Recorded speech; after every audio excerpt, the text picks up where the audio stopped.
you've wanted like nothing to do with me for the last few hours, and now you need to come over here.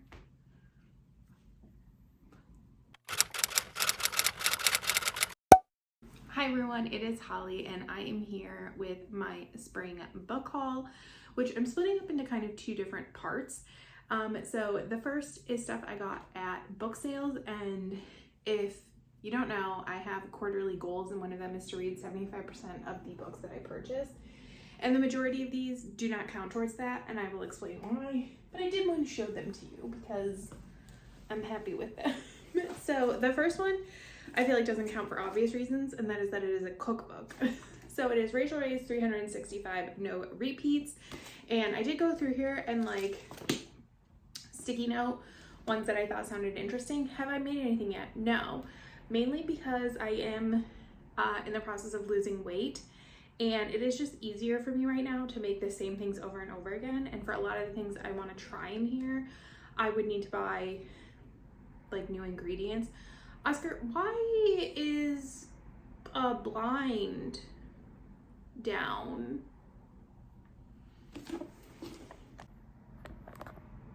Look at that. I don't think that just happened on its own. Well, we'll see if I am strong enough to reattach it, or if I would need my father to come out, which if he does have to come out, it probably won't be for a while because my stepmom is having surgery on Tuesday, and I think it's a pretty intense surgery, so like she's fine. But yes, so he will probably be needed to care for her, which is understandable, so that's fine. Anyways, but yes, so I don't want to like buy like huge things, although like a lot of this stuff I'm not like that worried about. Anyways. But I do want to try this, but obviously I'm not going to count a cookbook towards like anything. And then the next four are children's books. So there is a used bookstore. That was from a library book sale. And then, oh, and by the way, I really kind of in like in a cookbook mood. Like I would prefer to have cookbooks. I do look stuff up online, but like I find recipes online to be kind of annoying. And so I am just trying to like transition back to cookbooks. So I specifically went to that library sale looking for cookbooks and for Chris and Hannah books for my stepmom, but they did not have any, at least by the time I got there. So these next four I did get at a like half-priced kind of sale at a used bookstore near me. And I had kept meaning to go to this bookstore, but I just never did. And part of it was I was trying not to spend money, so, you know. But, so I did get this Mickey Mouse and the Kitten Sitters little golden book. I have a couple of little golden books. I have like my, like some of my like children's books collection, and I thought that like these were like cute ones to add. And then one is Rudolph the Red-Nosed Reindeer, based on like the cartoon, which like my dad is a huge fan of this movie, and I do really enjoy it as well. One year for Christmas, my extended family, we did a dress as a Christmas movie character, and my stepmom was the snowman, my dad was Yukon Cornelius, and I was Hermie the Christmas Elf. So anyways, and then the next two are actually both Madeline books. So one is just like a floopy floppy paperback, and this is actually Madeline, like the OG story. I did read Madeline as a kid. I don't know if we just got them from the library or what. And then this one is Madeline's Rescue, and it is like actually like a big hardcover. And this one is pretty old. So it is, it smells so good. This one was printed in 53. So, and this was a library book. It has held up very well. I think the other one is from like the 70s or something. Yes, I was a huge Madeline girly, and I really like this art style. I have a book called Carolina from my childhood, and it's actually my mom's. It says like Patty, and she wrote when she was a little girl. And it's kind of a similar art style, and it's a French little girl. And then the last book that was from that book sale, I am including in my like required to read, partially because I've already read it, but because it's like a traditional book, like it's an adult book. And that is Nora Roberts' Jewels of the Sun. So I actually own this already, but in a trade paperback.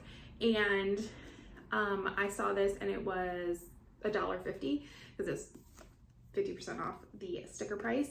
And look at Nora right there, queen. And so I do own the second two books in mass market. One is actually a hardcover mass market, but I think it was a library edition. So I think a lot of times they would still print them in this size, but with the hardcover to make them more durable. So I wanted them to match. And if you did not know, my romance lore is that this is the first romance novel I ever read. I actually have a vlog rereading it several years ago for the first time. So yes, I read this book this summer, I think between my freshman and sophomore year of high school, maybe I think freshman and sophomore year of high school. So yes, this was my first romance. That's where it all began. So while I do like the second book in this series better, this book holds a lot of emotional weight to me. And then the rest were new releases for 2026. So first we have Chasing the Ring by Lauren Rowe, which I did in fact have purchased on audio in January when it came out. And I wasn't gonna buy the physical copy, and then I did because it's cute with the sprayed edges, and there is art on the inside, which I feel like is like vaguely giving step back. Would we call this a step back? I'm going to. And I no longer have my Audible subscription, so I am not going to get the next book, which I think is called Chasing the Rush, from Audible. So I have already pre-ordered that one. I think it comes out in July. So I just wanted them to match. This is contemporary romance. I love Lauren. This is traditionally published, and her wedding falls apart at the last minute because she finds out her fiance is cheating on her. She tries to go on her honeymoon by herself. Her now ex canceled it, and she ends up in a bungalow with this football player. I think he's a quarterback. Yes. And she has no idea who he is, and they end up just kind of like having a fun time and then deciding to try to make things a little more official. And he is a single dad, like his son's mom is in his kid's life, but like they are not together as a couple or anything. But I do like that positive co-parenting. I like to see it. But I did really enjoy this, and so I figured I would add a physical copy to my shelf. And then next is The Tempest Blade by Daniel L. Jensen, which is a chunker. This is the sixth and final book in the Bridge Kingdom series. This is the second book in like the third duology, because it's kind of like three duologies put together where they follow different couples. Although this one does have character POVs from all six characters. It is mainly James and Anna from The Twisted Throne, but you do see the other four characters as well. But it is almost 800 pages. And this book, because it's so floppy, I find it kind of hard to read because it's so big, which is part of what's taking me so long to read it. I still have about 200 pages to go. This will get read before the end of the year. I'm not going to tell you about it because that would spoil so many things. And then the last one I have is called Purple State by Dana Perino. I'm a little confused on if this is supposed to be a romance novel or not. I think it's going to be more like women's fiction, or like chick litty, but have like a romance element. I typically avoid books / romances that involve politics. I love politics in my fiction. I will tell you that. Like, I love a fantasy that is steeped in political intrigue, mechanizations, all of those kinds of things.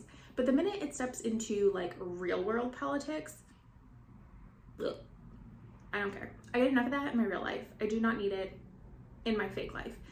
I feel like, especially American politics, if it was like a political party conversation in like England or Australia or, I don't know, Egypt or something, it'd probably like be less annoying to me because I'd be like, oh, well, it's not mine, so.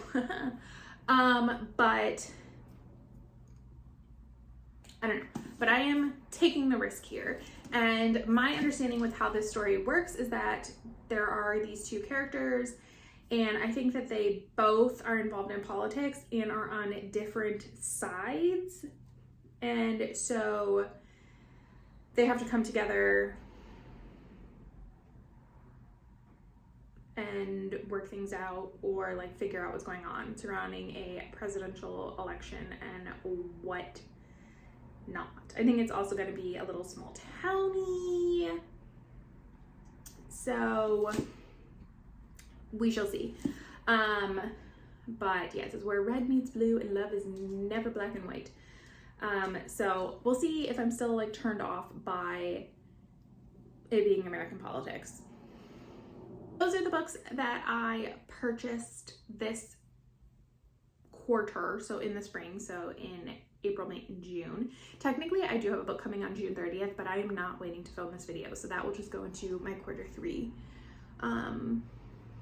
haul, and that's just going to be what it is. So yes, but I am very proud of myself, even with the sales and stuff, like the book sales. I did not go crazy. I was very tempted to buy a bunch of stuff, and honestly, my goal of reading 75% of the books that I buy in the quarter did stop that, because I was like, there's no way I'm reading all of these books. So that's helpful to have. So, but that's what I hauled. Still going strong, not spending like crazy, which is good because I was on my drive home from work yesterday and saw a huge like foot-long crack in my windshield. I have no idea where it came from. I do know a rock hit me a few days ago, and so maybe it did break then. I don't know. So I did reach out to my insurance today, and Safelight is coming tomorrow to replace my whole windshield. The house has been very kind to me this year, so I guess we just have to be grateful for what we have. So, but thank you so much for watching, and I will see you next time. Bye.